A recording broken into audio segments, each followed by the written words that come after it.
Terima kasih kepada Bapak Sunardi yang telah memberikan waktu kepada kita semua.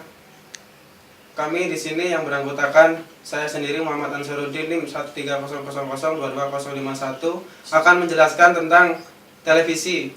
Saya Yuda Agung Ramadansyah NIM 13000222055. Saya akan menjelaskan tentang telepon. Saya Khaironi Dwi Setiaji NIM 13000222017 akan menjelaskan tentang radio. Untuk menjelaskan yang pertama dijelaskan oleh Saudara Khaironi Setiaji. Menjelaskan tentang sejarah dan perkembangan radio. Radio itu pertama kali ditemukan oleh Joseph pada tahun 1800-an. Terus akan dikembangkan oleh James Clerk Maxwell pada tahun 1860.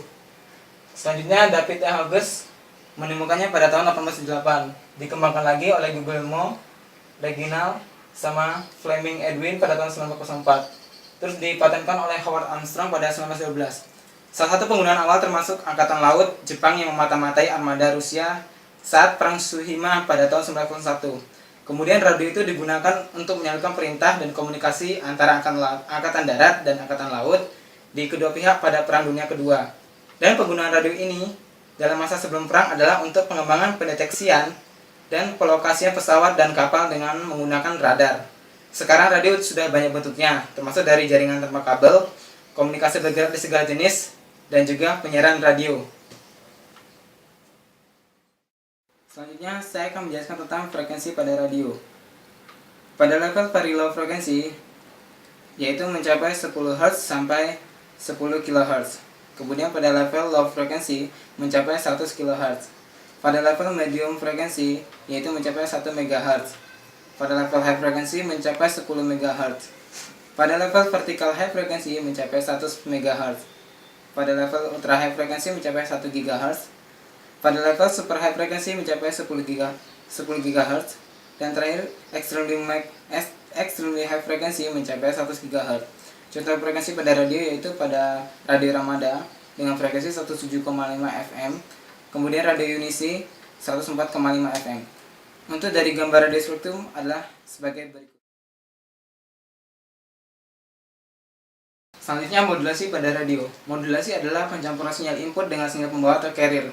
Tujuan dari modulasi adalah untuk mengubah bentuk sinyal ataupun mengubah frekuensi kerjanya agar dapat bekerja dan ditransmisikan pada suatu medium. Modulasi analog dibagi menjadi dua, yaitu AM dan FM. AM adalah amplitude modulation, yaitu proses modulasi dengan cara mengubah amplitude gelombang pembawa yang dilakukan oleh sinyal informasi. Gelombang pembawa yang belum dimodulasi mempunyai harga amplitude maksimum yang tetap dengan frekuensi yang tinggi daripada sinyal pemodulasi atau sinyal informasi. AM memiliki beberapa kekurangan, yaitu dapat terganggu oleh gangguan atmosfer dan bandwidth yang sempit, juga dapat membatasi kualitas suara yang dapat dipancarkan. Kemudian FM. FM adalah frequency modulation. Proses modulasi dengan cara mengubah frekuensi gelombang pembawa yang dilakukan oleh sinyal informasi.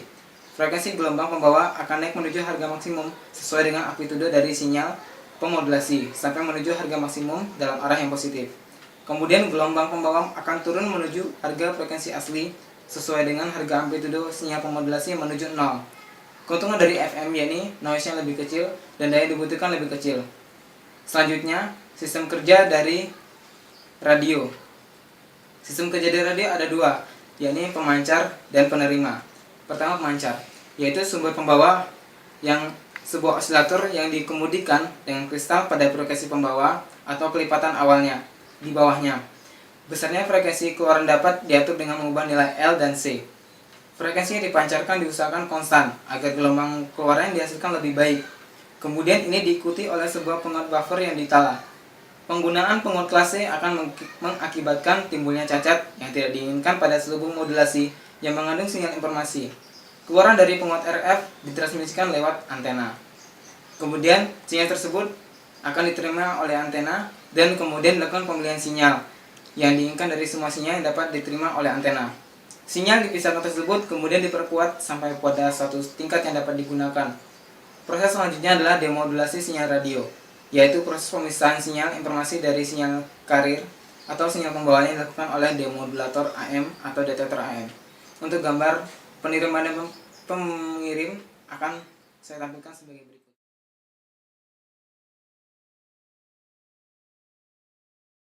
Istilah penting dari radio. Pertama, sinyal carrier, yaitu gelombang radio yang mempunyai frekuensi jauh lebih tinggi dari frekuensi sinyal informasi. Yang kedua, demodulator, adalah proses mendapatkan kembali data atau proses membaca data dari sinyal yang diterima dari pengirim. Yang ketiga adalah osilator, yaitu suatu rangkaian yang menghasilkan koran yang amplitudenya berubah secara periodik dalam waktu. Yang keempat, noise. Dalam sistem komunikasi, noise adalah sinyal yang tidak diinginkan dalam transmisi informasi. Yang terakhir, mixer, yaitu sebuah peralatan elektronik yang berfungsi memadukan pengaturan jalur dan mengubah level serta harmonisasi dinamis dari sinyal audio. Sekian pembahasan dari saya. Kemudian akan dilanjutkan oleh saudara Muhammad Ansarudin dengan pembahasan televisi. Baiklah, sekarang saya akan menjelaskan tentang penerbangan dari televisi. Televisi ditemukan pada tahun 1873 oleh Willow Smith. Kemudian dikembangkan pada tahun 1884 oleh mahasiswa teknik asal Jerman bernama Paul G. Kemudian pada tahun 1911 dikembangkan lagi oleh Boris Rosing. Kemudian tahun 1920 dikembangkan oleh Zworykin. Kemudian tahun 1948 dipatenkan oleh Louis Parker. Selanjutnya, saya akan menjelaskan tentang frekuensi dari televisi. Penyiaran televisi biasanya disebarkan melalui gelombang radio very high frekuensi dan ultra high frekuensi. Dalam jalur frekuensi ditetapkan antara 54 sampai 890 MHz. Kini gelombang TV juga sudah memancarkan jenis suara stereo ataupun bunyi keliling di banyak negara. Hingga tahun 2000, siaran TV dipancarkan dalam bentuk gelombang analog, tetapi belakangan ini perusahaan siaran publik maupun swasta kini beralih ke teknologi penyiaran digital. Untuk contoh dari frekuensi swasta di Indonesia yaitu TV One berfrekuensi 727,31 MHz, Trans TV 535,31 MHz, RCTI 647,31 MHz, Indosiar 631,31 MHz, dan masih banyak lagi yang belum saya sebutkan. Kemudian berikut adalah gambar dari frekuensinya. Selanjutnya saya akan menjelaskan tentang modulasi dari televisi. Unit modulator televisi digunakan untuk memodulasikan sinyal gambar, video, dan suara. Frekuensi rendah. Untuk memodulasi sinyal video digunakan balance modulator dengan subcarrier 38,9 MHz yang dibangkitkan dari rangkaian osilator 38,9 MHz. Sebelum dimodulasi, dari input sinyal video diproses dahulu oleh rangkaian video prosesor untuk mendapatkan hasil sinyal video yang baik. Untuk mengkoreksi delay peta kelinearan sinyal video digunakan rangkaian grup delay corrector, diferensial, phase, dan linearity corrector. Modulasi sinyal suara menggunakan rangkaian sound modulator.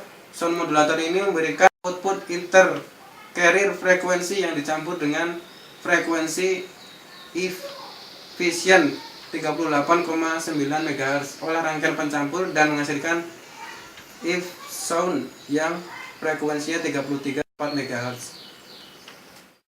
Selanjutnya saya akan menjelaskan sistem kerja dari televisi. Yang pertama yaitu antena.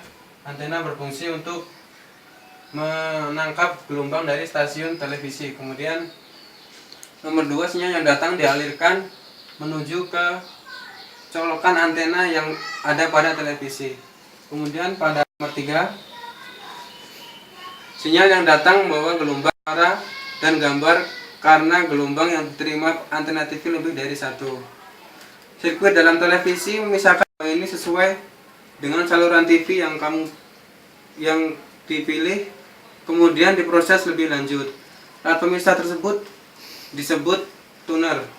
Pada nomor 4 sini menggunakan sinyal gambar ini untuk diproses ulang dengan bantuan kamera TV.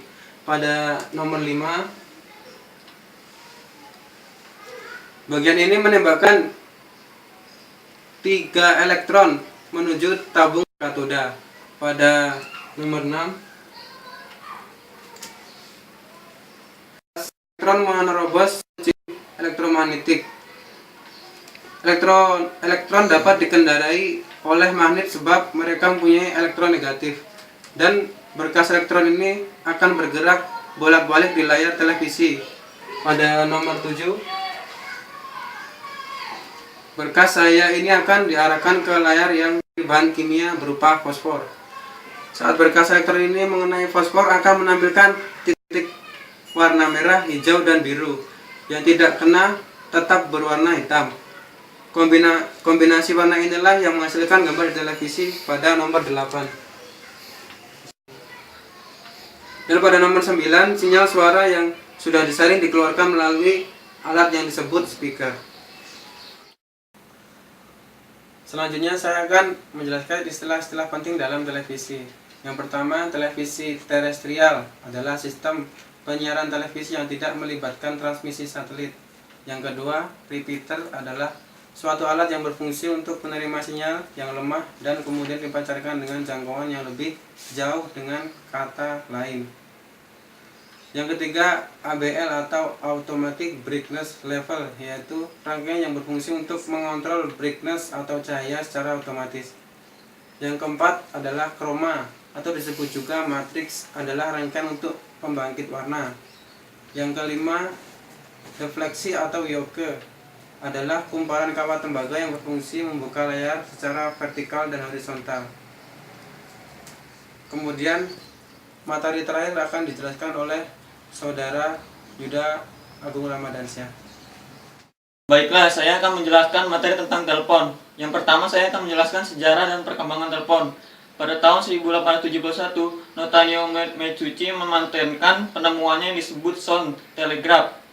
Penemuannya ini memungkinkan adanya komunikasi dalam bentuk suara antara dua orang dengan menggunakan.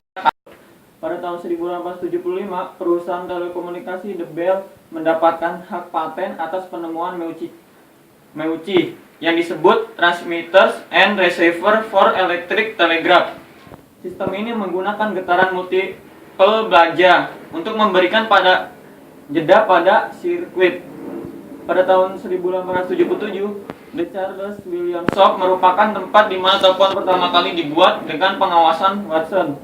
Pada tahun 1878, papan pengganti secara manual ditemukan sehingga memungkinkan banyak telepon terhubung melalui sebuah saluran pertukaran di bawah kepemimpinan Theodore Enfield. Perusahaan Bell mempunyai 10.000 telepon yang dapat digunakan. Pada tahun 1880, sirkuit metalik pertama dipasang, dan pada tahun 1891 telepon dengan nomor dial pertama kali digunakan. Telepon akan bekerja secara otomatis menghubungkan penelpon operator dengan cara menekan nomor dial berdasarkan instruksi. Pada tahun 1915, telepon dengan sistem wireless pertama kali digunakan. Jelaskan tentang frekuensi telepon. Yang pertama, PSTN atau Public Telephony Network. PSTN merupakan jaringan publik yang bersifat sirkuit switch dan pada awalnya disiapkan oleh fasilitas teleponi. PSTN merupakan jaringan telekomunikasi pertama dan terbesar di seluruh dunia. Hampir 700 juta pelanggan memanfaatkan jaringan tersebut untuk aktivitas telepon. Karakteristik utama PSTN. Yang pertama itu akses analog dengan frekuensi 300 sampai 3400 Hz. Yang kedua itu bersifat sirkuit switched. Yang ketiga memiliki bandwidth 64 kbps. Dan yang selanjutnya bersifat fix sehingga mobilitasnya sangat terbatas. Dapat diintegrasikan dengan jaringan lain seperti ISDN, PLMN, dan PDN. Selanjutnya itu GSM. Alokasi frekuensi GSM yang dipakai di Indonesia dikenal sebagai GSM 900. Dan pada pita 1800 MHz yang dikenal sebagai GSM 1800 atau DCS, yaitu Digital Communication System. Unit uplink alokasi frekuensi GSM 900 dari 890 MHz sampai 915 MHz, sedangkan untuk downlink dari 935 sampai 960 MHz.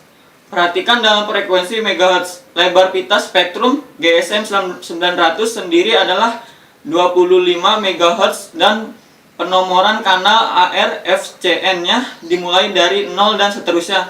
dengan lebar pita per kanal GSM adalah 200 kHz atau 0,2 MHz.